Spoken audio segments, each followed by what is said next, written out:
There are two ways to make money when you're first starting out on YouTube: AdSense and brand deals. AdSense comes from just getting more views, but brand deals, that's where the big bucks start rolling in. My first sponsorship, they gave me, not bad. There's a big difference between doing YouTube to gain a following and as a hobby versus doing YouTube for a career. You do not need to have 1 million subscribers to make 6 figures. I did it with just 100K. But also that means that just because you have 1 million subscribers doesn't mean you're gonna make a lot of money. Numbers really don't mean anything. It's really more about your relationship with your audience and being able to provide that value for brands to use you to sell things. Nowadays, there's so many brands in the influencer marketing sphere that work with small creators for free or for gifted collaborations, so it's really easy to collaborate with brands. But here are my 2 cents on brand deals. You should never sacrifice your value as a content creator for money, aka know your worth. Don't give into easy cash grabs where brands will pay you a couple $100s to promote this random product that has nothing to do with your niche at all, which means you probably won't be making much money the first couple years of starting off YouTube. I also just realized how disgusting was my background, so I cleaned it up for you guys. JK just shoved it in that corner where you can't see.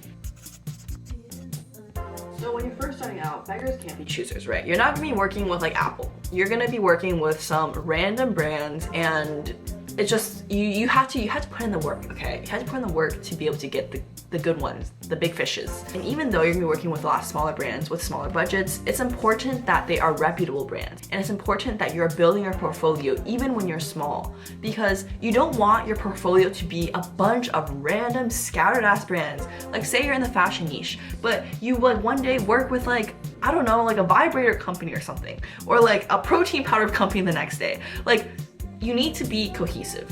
But also, when you do get these brand deals, it's really important to focus on creating good content for these brand deals. Because while it might be easy to just be like, "Hi guys, thank you so much for today's sponsor, blah blah," and read this script, yes, that's fine. That's kind of what I did a little bit, but it would really make you stand out and show other brands that can create really good content. If you work towards making these sponsorships more creative and really putting in your personal touch, that other brands can be like, we want this person to sell our product.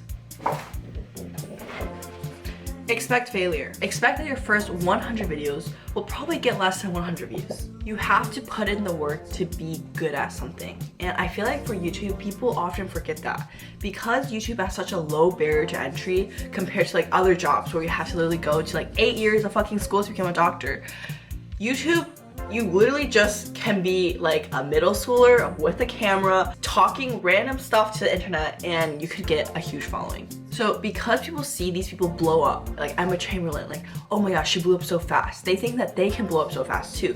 But they forget that YouTube is a job like any other job where, yes, luck is involved, and some people get really far with luck, but you can also get really far with hard work, consistency, like any other job, skill, career on planet Earth.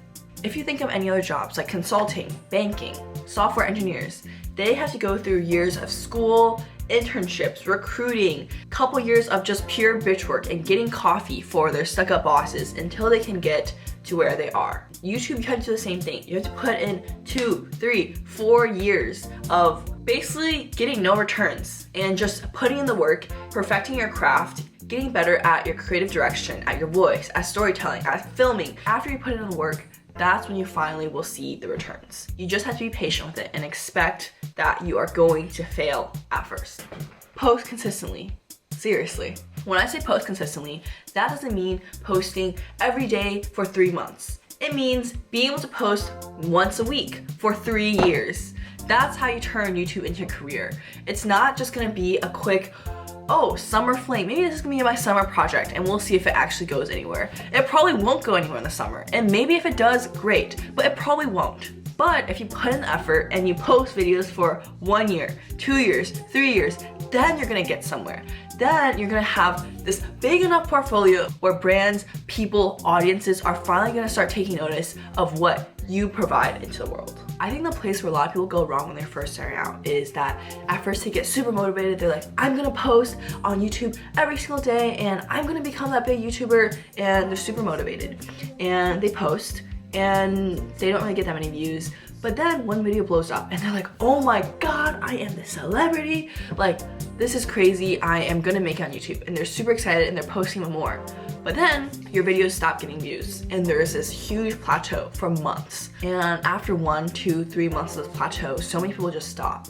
Because after you get a taste of that validation, that fame, that very, very minute taste of fame, and it's suddenly taken away from you and you don't know how to get it back, that is usually too much for people to want to continue. But you, I'm talking about you right here, you are gonna have the strength, perseverance, and dedication to continue because you are awesome and you watch this video. How I like to think about it is that you need to be posting consistently because you want to embed your videos into someone else's life, someone else's routine. Because say that you're posting vlogs, right? And this person, we'll call her Sally. Sally sees your face, your thumbnail, the first few times. She doesn't click on it, doesn't look that interesting. But then the 5th time your face pops up on her homepage, she's like, well, we'll check this person out, right? And she clicks on it and it's actually pretty interesting. She watches until the end of the video. And then the next time your video appears on her homepage, she's like, this person put out another video. Let me click on that again. And then if you start posting consistently, every single week, she'll see your face on her explore page and want to click on that. And it just becomes a routine for her. It becomes something that's comfortable. And then as you become embedded into her life routine, then she'll even start seeking out for your videos. Find your voice. This honestly just takes so much practice, and I think this was my biggest struggle to really overcome my first couple years because it's so hard to be unique on YouTube. It's so oversaturated, there's so many different content creators out there, it's really, really hard to stand out. When you're first starting off on YouTube, you're probably just gonna be copying other creators' editing styles and film how they film because that's really all you know. And that's normal. But after you make a good amount of videos and you start taking inspiration from multiple creators, you kind of combine that and maybe you start experimenting with something that you saw in a movie or in a film. And you combine this into something that suddenly morphs into something unique, something different, something that's you. Fear. Get over it. One of the biggest barriers to entry for YouTube is just the social perception of it. The fear that you're gonna be cringy, that people in high school are gonna talk about me and bully me. I think a lot of it comes from the fact that everyone secretly wants to be a YouTuber growing up, right? And at least this was like my thought process. Like me making videos almost made it seem like, I don't know, I was afraid that everyone would think, oh, she really thinks that she can make it? We'll see about that. Like that type of vibe, you know? You're really putting yourself out there. You're taking a chance on yourself, which is a scary thing to do, especially in front of literally everyone that you know.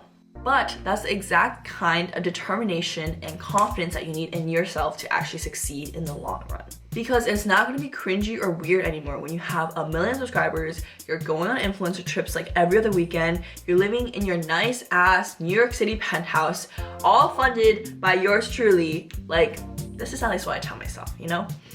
Basically, take a chance on yourself and tell yourself, even if you lie to yourself, that you will succeed and that you are doing this for future you. Invest in yourself. But also, another important thing is to make content that you're proud of. If you're embarrassed that your friends will find your thirst traps on TikTok, maybe stop making thirst traps or find a way to be proud of your thirst traps. In order to make this a long-term viable thing that you will be doing for years on end, you need to be proud of what you're putting out. Even if your thirst traps are getting millions of views, but you don't feel fulfilled or like proud of it, then you're just not gonna be happy and you're gonna wanna quit, okay? I promise you. When you make content that you're proud of, you will want people to see it. You will want to show your friends and family and be like, I made this, check it out, guys.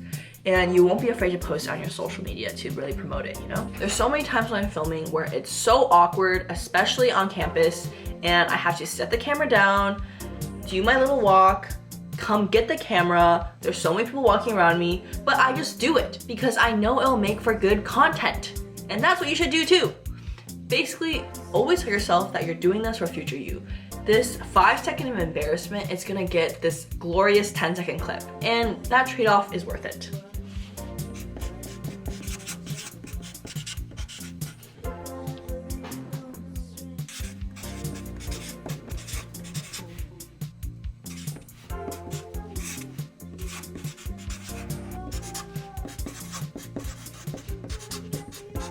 You need to create your own brand. This is the most important piece of advice I can give, because in order to make YouTube a career into something that's sustainable in the long term, it's not about going viral for one video or two videos. It's about having consistently high engagement and a loyal audience that will listen to you and care about what you say. One thing that I really want to stress is that YouTube really isn't stable. I'm probably not going to be making the same amount I did last year as I am this year, but because I'm only in college and I've worked for like the past 3 years, it's not that big of a deal. But I am worried about post-grad and just the stability of my career in general. When your career is dependent on other people in the world liking you, that's not stable. But that is the end of the video. I really hope you guys enjoyed it. Let me know if you guys want more videos like these where I'm just talking to the camera instead of doing my normal voiceovers. I really hope that this video was helpful. If it was, you guys should subscribe, like, comment, and I'll love you guys so much. But yeah, I'll see you guys next time. Bye.